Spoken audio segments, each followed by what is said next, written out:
Kalau kita berbicara sebuah crypto aset atau cryptocurrency, maka kita tidak bisa lepas untuk melakukan satu kajian yang strategis berkaitan dengan fakta historis dari crypto aset itu sendiri. Nah, selanjutnya kita akan melakukan kajian yang berkaitan dengan infrastruktur fundamental dan berbagai strategi regulasi untuk menaikkan nilai dari crypto aset tersebut. Sekarang kita lakukan kajian historisnya.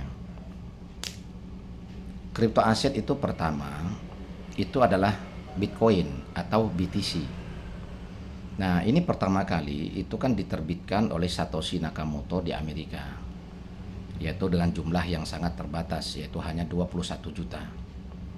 Ya, karena pada saat itu pun dilakukan penawaran itu di dalam komunitas yang terbatas juga, yaitu di komunitas internal mereka untuk digunakan menjadi alat transaksi di komunitas internal mereka.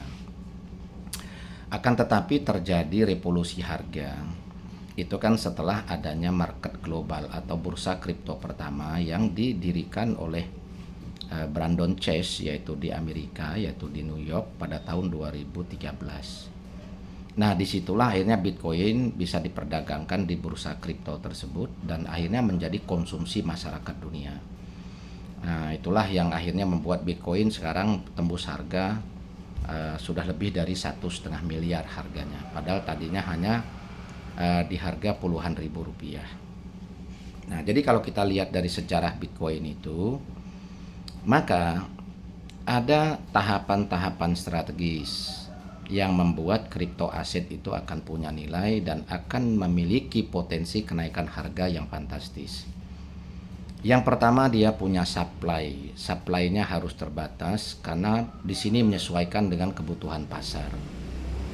Nah, jadi supply ini sangat menentukan karena kripto ini sebuah produk. Nah, tetapi di samping sebagai sebuah produk, kripto ini juga sebagai sebuah mata uang digital. Maka di saat dia dalam posisi sebagai mata uang digital, maka dia harus punya fungsi. Maka dengan fungsi atau dengan utilitasnya tersebut, dia bisa keluar dari komunitas. Nah, kalau dia sudah bisa keluar dari komunitasnya dan dia memiliki ekosistem yang besar dari berbagai basis komunitas di belahan dunia, baik ekosistem itu yang melakukan perdagangan atau ekosistem itu yang memfungsikan dari utilitas kripto itu, maka kenaikan harga itu sudah keniscayaan. Nah, jadi tahapannya kan seperti itu. Nggak akan mungkin sebuah kripto itu akan mengalami kenaikan nilai kalau dia tidak keluar dari komunitas internal mereka. Karena ini adalah mata uang atau aset yang diproduksi oleh personal atau korporasi atau komunitas. Bukan diproduksi, bukan diterbitkan oleh sebuah negara. Ini kan semacam mata uang swasta atau mata uang komunitas. Nah, jadi dia akan mengalami kenaikan nilai kalau dia keluar dari komunitasnya. Nah, otomatis yang menentukan juga adalah total supply atau jumlah produknya. Kalau jumlah produknya terlalu besar sementara utilitasnya kecil, ya maka potensi market yang menyerap juga akan kecil. Nah, jadi makanya kalau dia punya supply yang terbatas sementara utilitasnya tinggi, dia bisa keluar dari komunitas internalnya, diperdagangkan dan diperbutkan oleh banyak orang di berbagai exchanger global atau di berbagai market kripto, ya maka tentunya kripto itu akan mengalami kenaikan. Nah, akan tetapi untuk melakukan kajian teknis tersebut, kita akan lakukan secara bertahap supaya bisa kita serap bersama-sama secara efektif ya. Karena apa? Karena saat ini untuk membuat sebuah kripto aset itu sangat mudah di era digitalisasi seperti ini.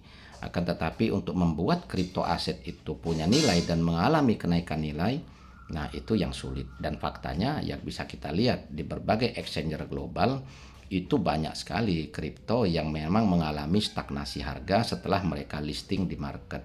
Ya, kenapa? Karena mereka tidak mampu menciptakan ekosistem. Mereka tidak mampu menunjukkan nilai tambah dari utilitas mereka sehingga itu akan dilirik oleh komunitas yang tidak terbatas.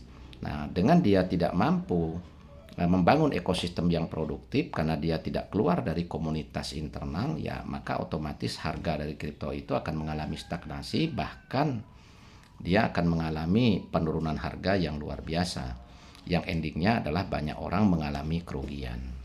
Nah, jadi ini kajian kita yang pertama berkaitan dengan cryptocurrency.